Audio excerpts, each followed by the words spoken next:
Let me tell you a bit about how I became a priest. Sometimes people ask me, Father, did you know when you were a kid that you were going to be a priest? No. In fact, the biggest thing I had to discern when I was a kid was whether to watch He-Man or Sesame Street. Sometimes people ask, well, did you know when you were in high school that you were going to be a priest? No. Come on. How much do we really know when we're in high school? Sometimes people ask me, well, Father, when did you know when you were in college that you were going to be a priest? I don't really remember much of college. Just kidding. But let me tell you what I do know. Throughout my entire life, it seems like God has always been inviting me to one more thing. And it seems like I've always said yes to one more thing. When I was a kid, it was just one dime in the collection plate at church. When I was in high school, it was just one youth group event, whether visiting the nursing home or volunteering at a food shelter. When I was in college, it was just go on this one retreat. And every time God would invite me to one more thing, it seems like I would say yes to one more thing. And as I said yes, God began to transform my life. God began to transform my heart, all the way to the day I was ordained a priest. Now, here's the thing. God hasn't given up yet. He still keeps inviting me to one more thing. And quite frankly, sometimes I find it annoying. Sometimes I think he's a jerk and wish he would just give it up. Just let me plateau for a while, God. Let me not have to be better or do one more thing. Let me just be mediocre for a little bit. Then I'll get back to this whole saint thing.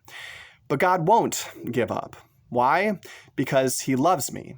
And I love it because God's not okay with me being mediocre. He knows what I'm capable of and he won't rest. He won't stop inviting me until I continue to say yes. And someday, hopefully, I'm a saint.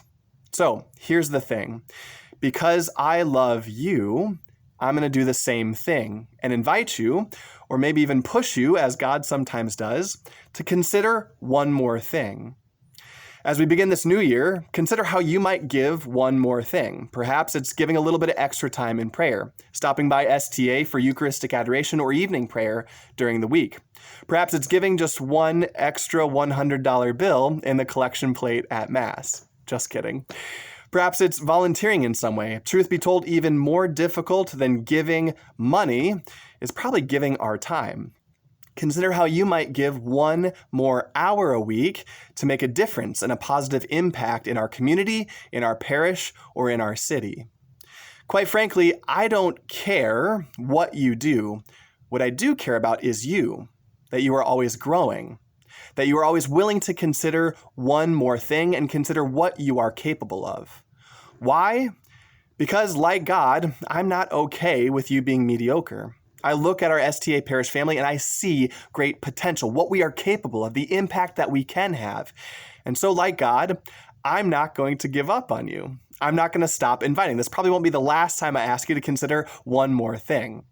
However, as we do begin this new year, I want to ask you, or even push you and invite you to consider one more thing, a way that you can have a greater positive impact on Ames, Iowa State, or the whole world. So, as we begin a new year, a new invitation, or maybe a push to give one more thing. Happy New Year, and stay healthy and stay holy. God bless.